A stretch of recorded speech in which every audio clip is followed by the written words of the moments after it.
You know, it's got to be pretty damn nice to be a powerful, lifelong swamp creature like Nancy Pelosi. You can literally do what you want, when you want, how you want, wherever you want to do it. And every single thing you say about the world is correct. And anyone who stands up to you is just a crazy mega cult member Trump apologist who's bought and paid for by the Russians themselves.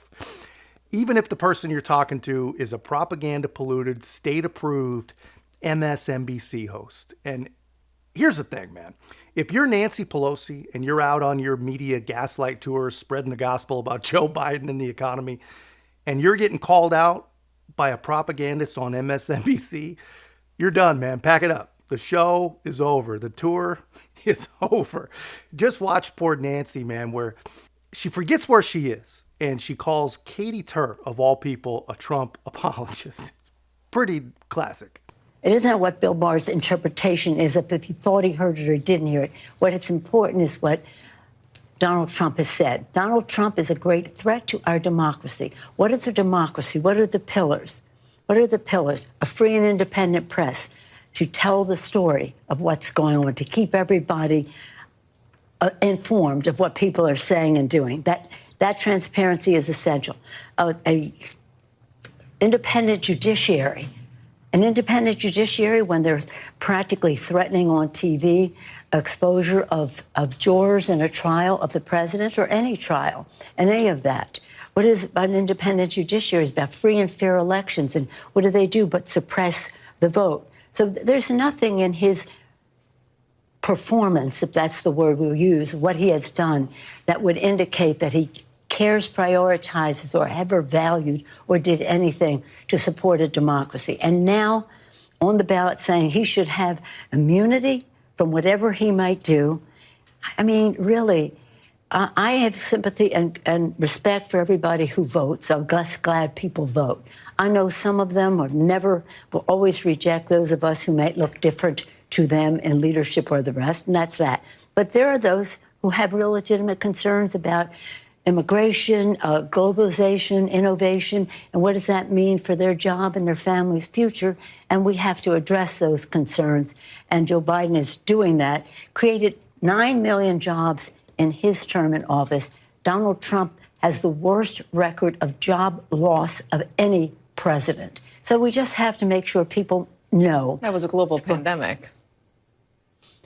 He had the worst record of any president. We've had other concerns in our country. If you want to be an apologist for Donald Trump, that may be your role, but it ain't mine. And I he don't has think the that worst. anybody can accuse me of that. We know. I hate to let fucking poor Nancy. I can already tell this is going to be tough to watch. I'm going to show that again. I apologize in advance, but I have to show it again just in case you missed her face. Just watch Nancy's face when she talks about Trump having the worst record of job loss of any president. And Katie Tur, all she says is, I mean, come on, there was a worldwide pandemic and she loses it. Here's what Katie Tur probably wanted to say. She wanted to say, Nancy, I mean, your state alone lost almost 3 million jobs. And lady, take it easy on me. Weren't you just up on your soapbox about a free and independent press? I mean, poor Nancy loses her mind. These people that live in these bubbles, they're not capable of being challenged at all. I mean, people like Nancy, I'm going to keep this video rolling. This is not the point of this video, but they got to go, man. Created 9 million jobs in his term in office. Donald Trump has the worst record of job loss of any president. So we just have to make sure people know. That was a global pandemic.